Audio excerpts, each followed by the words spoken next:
What's up guys, it's James here, and in today's video I want to talk to you about an exciting new adventure that I'm on as a short-term rental investor. So for years now I've been managing other people's property on Airbnb, and I've even taught over 500 students now how to manage other people's properties on Airbnb, and another over 400 students how to manage their own properties effectively and more successfully on Airbnb. And now I'm officially joining the party as an actual property owner with my first short-term rental investment property, and I'm really excited to be able to share that and share that whole journey along with you.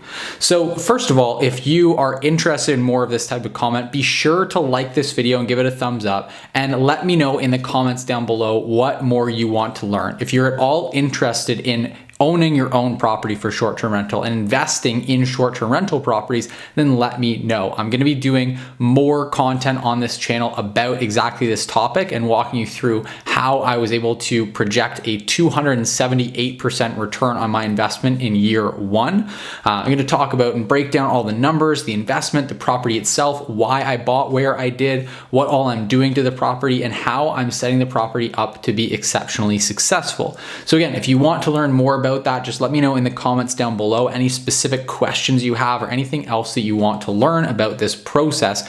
Or if you're interested in working with me and having me help you invest in short-term rentals, I am actually working with a coach who is absolutely fantastic with helping people how to invest in properties. And I'm going to be partnering up with him and potentially working with a couple of students very closely in a very, very intimate setting, helping them to actually buy their first short-term rental investment properties. So if that's something you're interested in, then let me know in the comment section down below, or go to the About section on my channel and reach out to me by email if that's something that would be of interest to you. With all that being said, again, I just want to remind everyone as well, before we dive into this video, where I'm going to talk a little bit more about the property and give you some more details about what I bought, why I bought it, and what we're going to be doing with the property. I just want to remind you as well that there are some links in the description down below that will give you some free training on how to get started in a couple of different ways. One of those links is going to be showing you how to get started managing other people's properties like I have done, and build yourself a six-figure business, a full-time income managing other people's properties on Airbnb. Now, obviously, to buy this property, I had to put up the down payment. I had to furnish the place. There's some renovations we're doing. So it's a pretty substantial amount of money that I'm putting into this property. When I got started though, I didn't have that money to get started with. So I got started by managing other people's properties, and I learned how to do it in a way that didn't require me to rent any properties. I didn't have to buy anything, didn't have to furnish any properties, nothing. So I was actually able to do it without any money out of my own pocket. And so in this video, in the training down below that's linked in the description, I'm going to show you how to do it exactly that way, using that exact same strategy, all the different tools and resources and all the strategies and tactics that I learned along the way. I'm going to show you how to do exactly that. And I was able to build the business to 6 figures in income in just under 12 months. So if you want to learn how to do that, you want to build your own business, have real freedom over your time, and get started, get your feet wet with Airbnb and short-term rentals, there's no better way to do it. Just check out the link in the description down below. So with all that being said, I also just want to say there's another free training link in the description down below for any of you who maybe have properties that you have invested in and want to perform better with them on Airbnb. But if anyone is interested in actually learning how to invest strategically into short-term rentals that can be used for both your own leisure and as fantastic investment vehicles, then just reach out to me directly by my email, or let me know in the comment section down below and we can get in touch. And otherwise, let's just get into some more of the details. So the property that I bought is a property in cottage country that I actually managed to snatch up for just under $100,000 under asking price. Now that was an absolutely incredible find, because right now in the cottage country where I'm located up in Canada, properties are going typically for about $100,000, that is, over asking price. Now, the reason that we were able to get such a great deal on this property is because there was a pretty substantial amount of work that needed to be done to the property. We need to replace the septic along with doing some other renovations to the property. And a lot of people that are buying short-term rentals, that are buying vacation homes or cottages, they're not wanting to do any work to them. So we have a huge boom in the cottage country market right now, because a lot of people, with everything going on in the world, they want to have a place that they can escape to outside of the city. I've talked about this this in other videos where cottage country and areas around national parks tend to be doing exceptionally well last year and this year because people want to get out of the city. They want to get into more space. They want to be able to get out of town. And because a lot of people now are working remotely, they have the luxury of being able to do so. So a lot of those people, though, want to buy properties that are ready for them to move into. They don't want to have to do work. They don't want to have to do any renovation. Myself, on the other hand, I actually wanted a property that I could do some renovation on so that way, after about a year, I could do a refinance on the property and pull out my initial down payment. So within a year from now, I actually should have all my money back pulled out of the property. So I won't actually have any of my own cash invested into the property, and it's still going to be generating income every single month, paying down the mortgage. And we project that gross income, it should be able to bring in between $50,000 and $70,000 per year.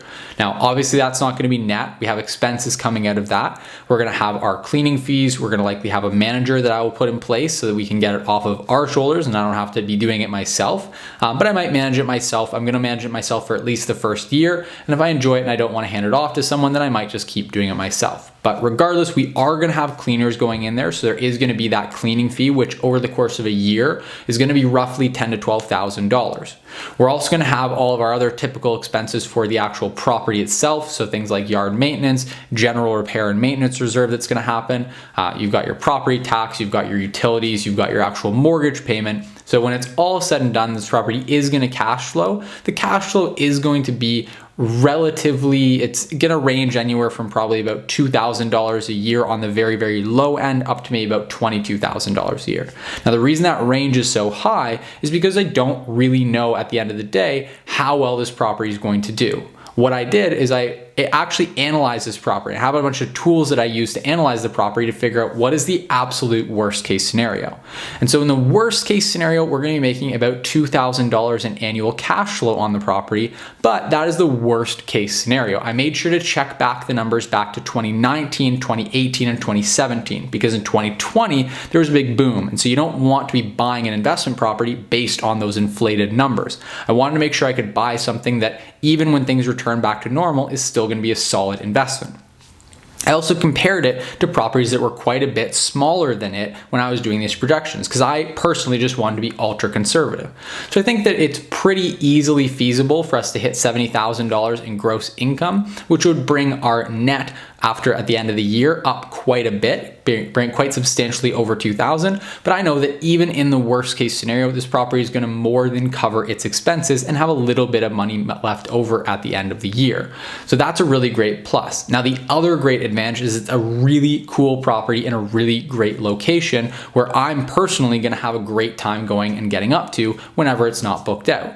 And the property is going to be quite seasonal. Being in cottage country in Canada, it's going to be relatively vacant throughout the winter. There's going to be some seasonal bookings around Christmas time. It'll tend to do quite well. And again, this is all based on my in-depth analysis of the property, which I can talk to you about in another video. But there are going to be periods throughout the winter where it's going to be empty for periods of time. So it'll be great for me to be able to get up there and get out of the city at that point.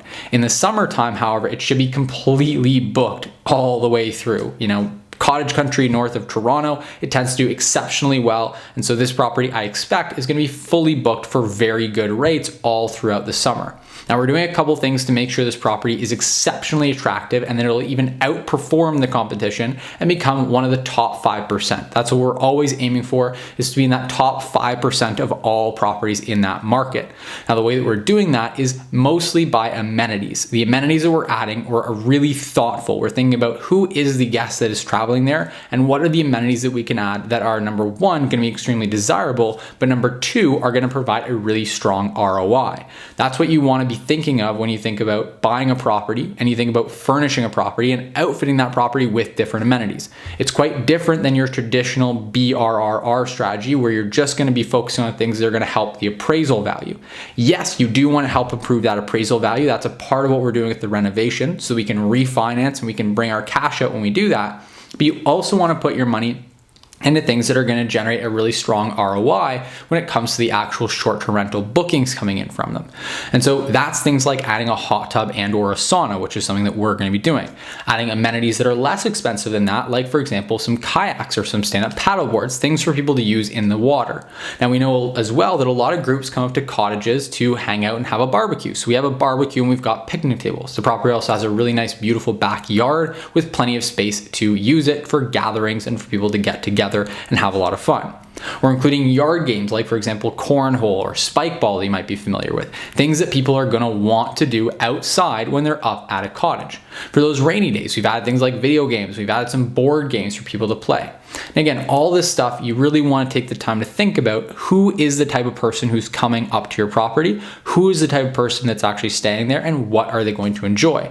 In a one-bedroom or studio apartment downtown Toronto, adding those outdoor yard games or those board games would be kind of crazy because the person that's coming there really only cares about having fast, high-speed internet and close access to transit, things like that. Now, there are other things you can add to a property like that, such as, for example, maybe a Netflix account that are going to make it more desirable, but the ones that I've added to my property that's in cottage country, those aren't some of them.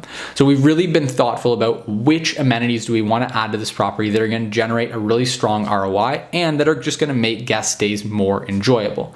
So we've gone ahead and done that, and the overall budget for all of our renovations was pretty substantial, but again, we got a really great deal on the property and we're actually able to get a loan for the additional amount of money so that out of my own pocket, it's a pretty minimal amount of investment. And the return on that is going to be absolutely fantastic. Like I mentioned, we're projecting on the very low conservative end to be at about 278%. Now, again, I'll do a whole other video that'll break down all the details on that. But the thing you have to remember is that when you're buying a property, you're actually earning a return in multiple different ways. You've got your cash on cash return that's being generated from the actual income from the property. You've also got your appreciation return. So each year that property is going to appreciate anywhere around 2% in value. Now, the really cool thing about that is that that doesn't mean that you get a 2% return on your money, because of course you didn't buy the property for cash. If you did buy the property for cash and I just paid everything out of pocket and not had a mortgage, then of course my appraisal appreciation would only be that 2%. But being that I have a much smaller amount of money in it, the property appreciating by 2% gives me a lot more money than just 2% gain on my initial investment. So you've got that to think about as well. So there's a couple different ways that you can actually earn a return on your investment when you're buying a property and actually investing into it for something like short-term rental. Again, in future videos, I'll go more into detail about those two ways that you're earning a return and some other ways that you're earning a return on your investment. I'm going to break down all the financials for you if that's something you're interested in. If it is, then just let me know in the link in the description down below, or sorry, let me know in the comment section down below. Let me know any other topics you'd like me to discuss. Let me know if this in general is something that you are interested in, and just show me that you're interested by just hitting that like button. If you're new to the channel here, which YouTube tells me most of you guys are, then click that subscribe button. Make sure you subscribe to the channel so you can stay up to date. I'm going to be posting new videos twice every single week on Tuesdays and Thursdays. And if you'd like, I can actually show you the property as well. I can do some properties up there outside of my studio and up actually at the property in person. Again, all that is up to you guys. I only want to film this content if you guys genuinely are interested in it. So if you are, then just let me know in the comment section down below, and let me know by clicking that like button so that I know to put more content out like this. I hope this has been really helpful for you. I hope it's been interesting to you. I'm really excited to be going off on this journey along with you guys. So until next time, I will see you in the next video.